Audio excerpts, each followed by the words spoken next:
Shalom. Quelle est votre première pensée face à un voleur? Ailleurs, cela signifierait une nuit en cellule, peut-être une lourde amende et certainement une tâche durable sur le casier judiciaire s'il échappe à l'exécution par la justice populaire. Mais chez les Bemba, un peuple principalement établi en Zambie et au Congo, c'est différent. Ils font quelque chose de beaucoup plus profond. Ils arrêtent tout le village, suspendent les travaux. Ils convoquent ce qu'ils appellent une réhistoire. L'accusé est placé seul au centre de la place du village, sans entrave, tandis que chaque homme, femme et enfant s'assemble en grand cercle autour de lui.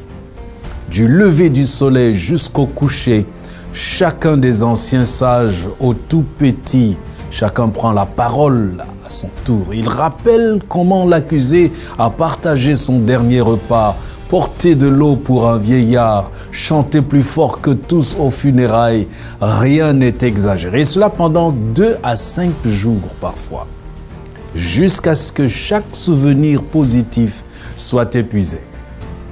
Pas de cris, pas de menottes, pas d'humiliation publique. À la fin, le voleur de chèvres ou de quoi que ce soit n'est pas seulement soulagé, il danse.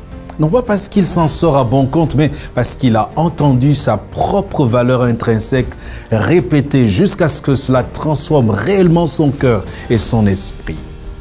Leur taux de criminalité reste étonnamment bas. Comment corrige-t-on une faute par des compliments? Cette approche est mentionnée dans la Bible et prescrite d'ailleurs. Les neurosciences modernes confirment le bien fondé de cette approche. Les affirmations sincères et répétées activent le cortex préfrontal, la zone, c'est-à-dire la zone du cerveau responsable des fonctions exécutives, la résolution des problèmes, des comportements prosociaux.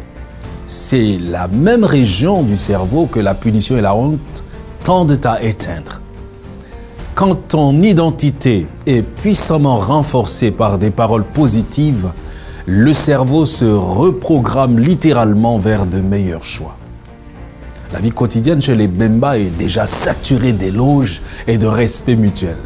Cette arme nucléaire de la réhistoire n'est utilisée que pour des fautes graves, quand quelqu'un s'égare réellement. En bref, tu deviens vraiment l'histoire que tu entends constamment à ton sujet. Comparez cela à nos systèmes judiciaires modernes. Casiers judiciaires éternels, sites d'écrou, vérification d'antécédents qui poursuivent les gens à vie. On colle des étiquettes comme criminels ou ex-détenus, ex-prisonniers pendant des décennies, rendant la réintégration presque impossible. Et quel en est le résultat? Quel en est donc l'issue? Le taux de récidive qui tourne autour de 70% dans les 5 ans. La méthode du peuple Bemba affiche un taux de récidive proche de 0. C'est à se demander ce que nous cherchons vraiment à atteindre avec nos systèmes actuels.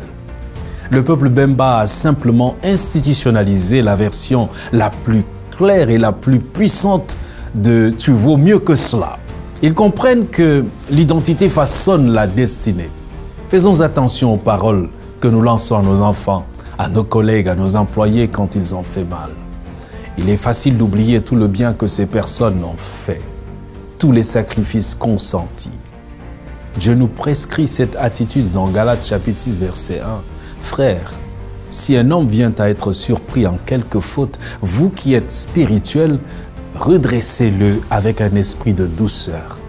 Prends garde à toi-même de peur que tu ne sois aussi tenté. Le mot grec pour le verbe redresser, kathartiso, signifie réparer, ajuster, comme remettre un os en place ou raccommoder un filet. Il ne s'agit pas de briser davantage. Dans Ésaïe au chapitre 42, verset 1 à 3, la Bible nous dit la même approche et la même description de la mission, cette fois-là, la mission divine. Voici ce que le texte dit. Voici mon serviteur, j'ai mis mon esprit sur lui. Il annoncera la justice aux nations. Il ne criera point, il n'élèvera point la voix. Il ne brisera point le roseau cassé et il n'éteindra point la mèche qui brûle encore. Il annoncera la justice selon la vérité. Cela nous fait penser à Dieu lui-même. qui est venu vers Adam après que ce dernier avait désobéi au jardin d'Éden. Cela nous fait penser aussi à Jésus qui a passé 3 ans à appeler Simon le rocher ou encore Pierre alors que celui-ci vacillait, il le niait, il a renié plusieurs fois et faisait des erreurs. Regardez aussi à ce Jésus qui, au lieu de confirmer la lapidation de la femme surprise en flagrant délit d'adultère, lui dit plutôt: je ne te condamne pas non plus. Va et ne pêche plus. Dieu voit le potentiel de chacun, pas seulement ses échecs. La croix elle-même est le cercle suprême de Dieu, là où les fautes de l'humanité ont été placées au centre, là où le Père proclame sans cesse identité et amour inconditionnel sur nous.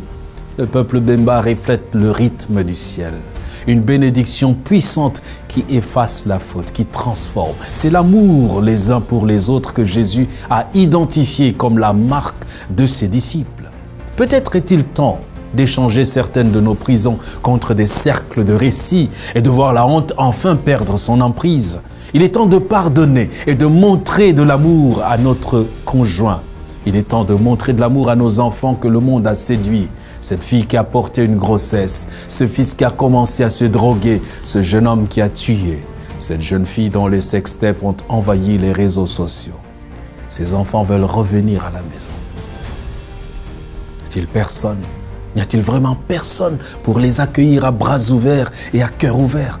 Et s'ils reviennent, ont-ils besoin d'entendre à répétition la réhistoire de leur folie d'hier? Non, ils n'ont pas besoin d'être jugés. Ils ont besoin juste d'un peu d'amour. Ce sel assaisonnerait la vie de l'égaré. Quand tu entretiens en toi un esprit de jugement, tu es plus coupable que celui ou celle que tu juges, car non seulement tu commets les mêmes fautes, mais tu y ajoutes encore l'orgueil et la critique. La bonne nouvelle, c'est que Dieu t'aime, mon frère, ma sœur. Tes péchés ont fini par te convaincre. Peut-être que tu es de la pire espèce. Tu as fini par croire que tu ne vaux rien. Non. Tu as de la valeur. Ce n'est pas ce que tu fais ou n'as pas fait qui détermine ta valeur. C'est ce que Dieu dit de toi. Pour lui, tu es d'une valeur inestimable. C'est pourquoi il a payé le prix. La grâce de Dieu efface complètement ton péché. Par le sang de l'agneau, tu es considéré comme si tu n'avais jamais péché. Alléluia. Ne reste pas couché là où tu es tombé.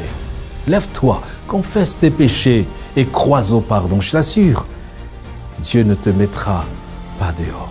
Il l'a fait pour David qui avait commis l'adultère et le meurtre. Il l'a fait pour Pierre qui l'avait renié. Il l'a fait pour le roi Manassé qui avait sacrifié ses enfants aux idoles. Figurez-vous. Oh, grâce merveilleuse, grâce étonnante, grâce disponible. La gloire de Dieu est de pardonner aux plus grands pécheurs. Il ravit aux puissants sa proie. À Satan, il ravit sa proie. Il délivre le captif. Il arrache au feu le brandon qui fume encore. Et la chaîne d'or de sa grâce plonge au fond du gouffre de la misère humaine et en retire l'âme avilie par le péché. Si Dieu l'a fait pour eux, et s'il l'a fait pour nous, alors nous devons le faire pour nos semblables. Ne leur fermons pas nos portes. Parlons amour. Chantons l'amour. Vivons l'amour. Partageons l'amour. Que Dieu te bénisse.